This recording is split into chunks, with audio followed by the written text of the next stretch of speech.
Hello mga kailong, welcome back again to my channel. So for today's video, I will show you on how to turn on your Facebook in professional mode and why it's a game changer compared to the regular mode. So excited na ba kayo? Kung excited na kayo, let's start!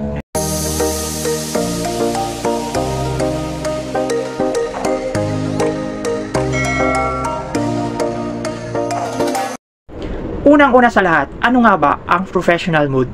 Ito ay isang feature ng Facebook na kung saan ginagawa ang personal profile mo na isang makapangyarihang tool sa content creation at monetization.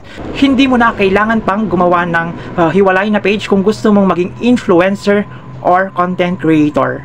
So, using your personal account or personal profile, you can do this all.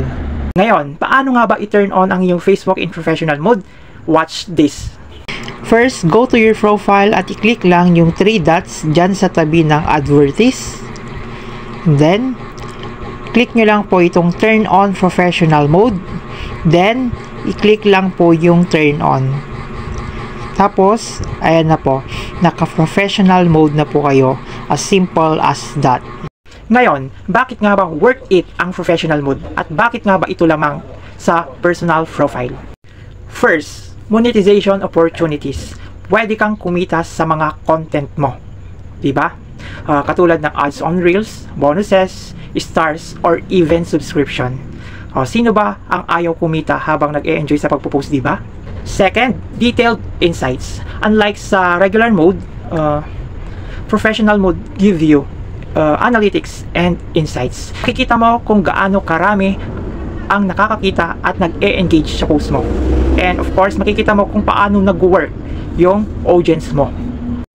Third, unlimited followers. Hindi tulad sa regular profile na may limitasyon na 5,000 friends lang. Dito, kapag naka-professional mode ka, ay unlimited ang iyong followers.